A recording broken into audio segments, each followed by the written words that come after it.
Hello, this is H.C. Bailey, and I'm gonna get my ass kicked today on Let's Play Dragon Quest IV! You really shouldn't be going through this cave until you're at much higher levels, but, well, I have patience problems, so we're gonna make a quick trip in and out, get what I want, and go. Starting with these guys. Crap.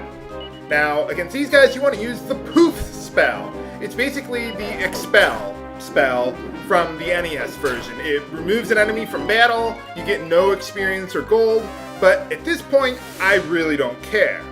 These guys are really susceptible to it, so that's why I want to use it on them. I don't care about the experience because this is going to be a very short cave, and we're just going to go in, get it, get out. Starting with mini medal number 24. Alright. More of these guys. So basically, don't worry about killing anything. If you run into these guys, use Poof. If you run into anything else, run. Run your ass off. Now, if you're playing the NES version of... Yeah, look at how these guys are kicking my ass. But yeah, if you're playing the NES version of the game, the encounter rate is so high that you probably couldn't do this at such lower levels. But because it's the DS version, you can probably make it through with only 4 to 5 battles, and you don't need as much luck to get through here at low levels. So that's the plan. Either poof everything away or run away. There's mini medal number 25. Awesome. Hopefully I'll keep running into those Skurletons. Or not. Oh crap. Dragon Riders. I hate those guys. Gotta run. I check my crap. See my bestiary. Yeah, none of these guys are susceptible to sleep. So that won't help us out very much. They're not susceptible to any of my debuffs. And these guys will just cast multi-heal over and over and over. They got hot gas. They hit you for massive damage with their physical attacks. Please let me run. Oh, thank goodness.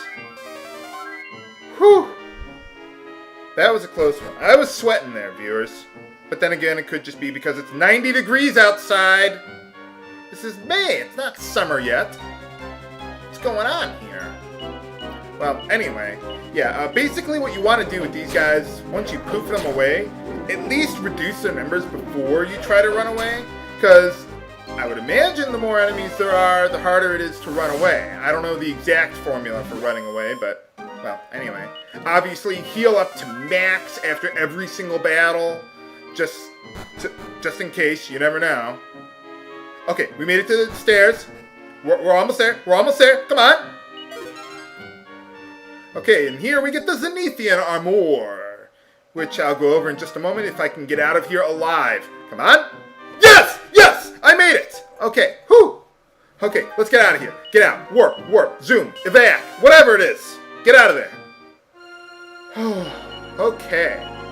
So let's take a look at what we got there. The Zenithian armor reduces magic damage. In the NES version, it also reduces breath damage, too. So that's pretty nice, but not in this version of the game. So we want to hand down the Dragon Mail to Ragnar.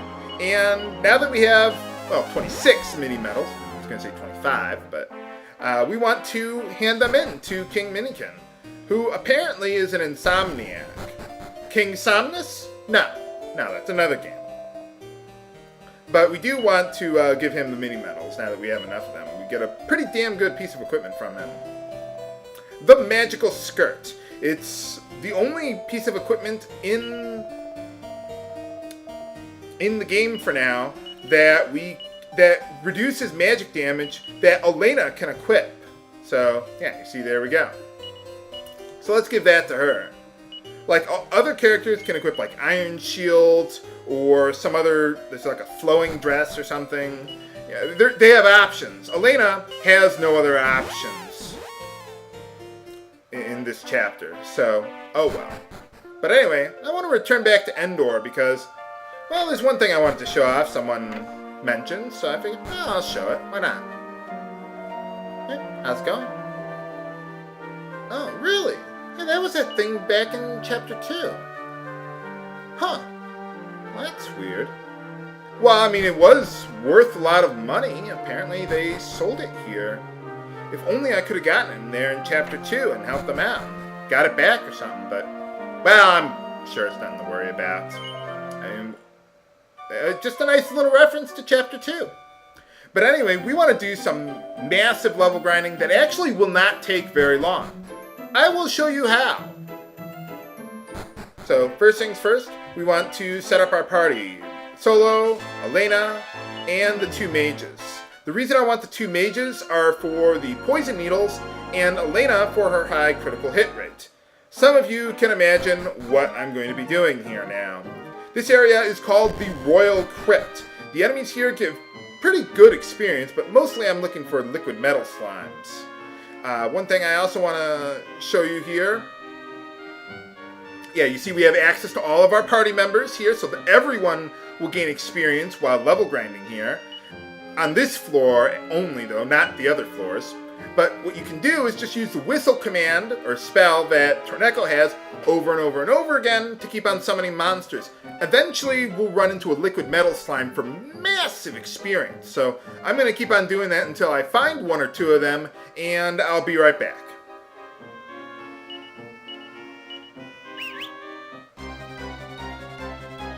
Alright, there we go. We got a liquid metal slime, like the liquid metal babbles from the previous, or the metal babbles from the previous game. Alright, he didn't run away. Usually he'll run away first thing. Hopefully I'll get a critical hit, or, well, yeah, with a poison needle, that's not so good. Yes! Yes! I got him! Woohoo! Alright, on my first try. If he runs away in the first round, which he usually will, have Alena use the Sands of Time to reset the battle before you kill all the other enemies. So that way you can essentially respawn him. So yeah, look at that experience. Holy cow. We've got a lot of leveling to do. But hopefully that'll get me all the experience that I need. And yes, I know Cock-a-doodle-doo is the spell that wakes up party members, not Tingle. The Tingle spell cures the paralysis status. So, yeah, I screwed that up way earlier in the game, but oh well. But anyway, the big thing I wanted to do here was get Maya up to level 19 to learn the Mighty Frizzle spell. It deals, on average, about 80 damage to a single enemy, and that's really nice at this point in the game. We need that for taking on Bzack, as was our next lead that we had in the plot.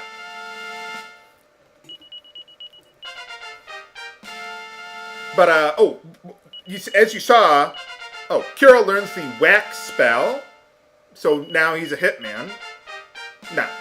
Well, yeah, pretty much. But anyway, the reason why I wanted to use the poison needles against the liquid metal slimes is because you'll either guaranteed deal at least just 1 point of damage, but you also have a chance of instant killing them with it. So that's pretty nice. Alena can get a critical hit to just one-shot them too. So there's other ways of dealing with them, and I'll go over them when I get to that point. But for now, basically just want to get Maya up to level 19.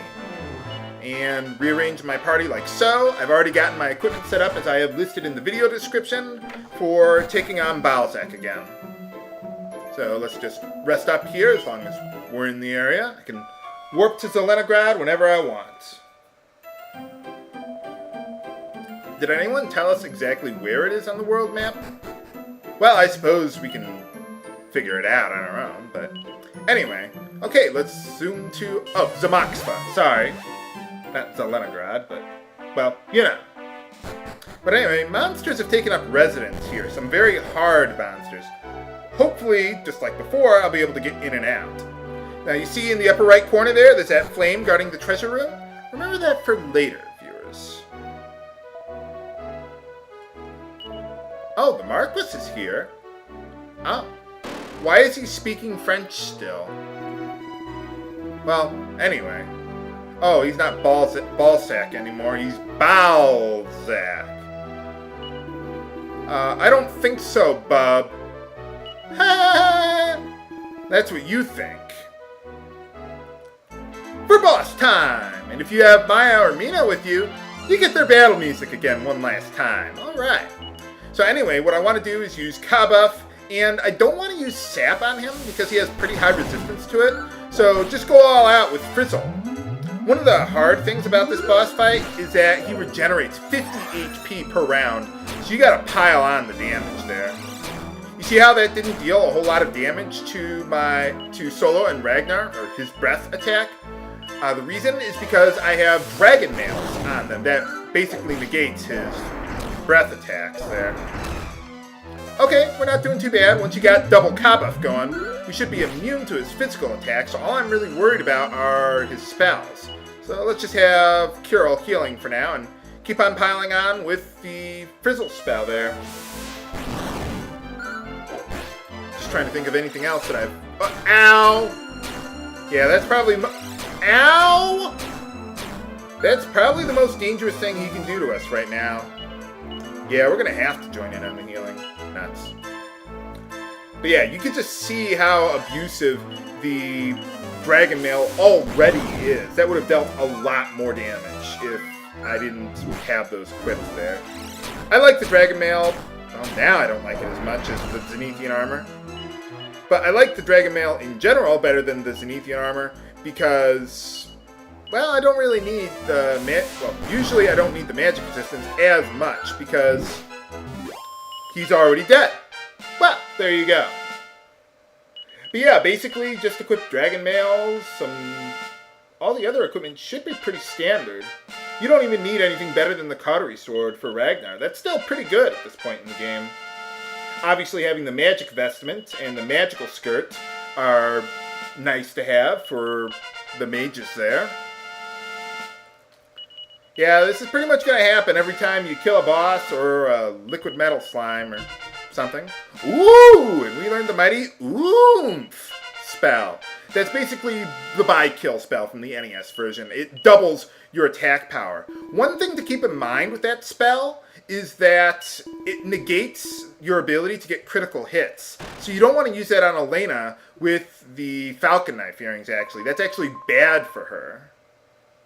So, just something to keep in mind. I did not know that. What? What the? I thought it was just a piece of jewelry. Oh. Yeah, so, see, it's all starting to come together. You thought it was just a little piece of bling for a ransom demand, but no, there's actually a bigger piece to this puzzle here. So I like how they do that. They have all these things about, like, kidnapping the children and the armlet of transmutation, the people disappearing here, all the stuff going on with the Marquis, and it's all part of one big plot. Just little details like that that add up over the course of the game. I love that. And here we get the magma staff. It can cast bang during battle, but it also has another use, so we want to hold on to that for later. Wasn't there someone playing a flute earlier in the game? I forget. Here we get a Seed of Strength. Awesome. Okay, let's heal up first after that. I don't think we can evac out of here, despite what the soldiers said earlier in the game, so let's just get out of here the old-fashioned way. Nuts. Nuts! Oh, crap. These guys can cast Whack on my party. That's instant death, by the way. Crap. I can't use any spells on them. They're susceptible to Whoosh and Snooze, but I don't have that. So, please don't kill me. Okay. Whew. Okay, so far so good. Nuts. Crap. Well, let's try and thin out their numbers before running away. See, I can't use anything against them. Nuts. Ow! Okay, run! Run! Get out of here! Oh. Wow, I got my ass kicked today. Wow. There we go. So let's see. We got the helmet and the armor. And let's see. The next clue we got is for the Zenithian shield. Where is it at the Castle of Berland? Find out next time on Let's Play Dragon Quest IV. This is HC Bailey, signing off. Have a good day.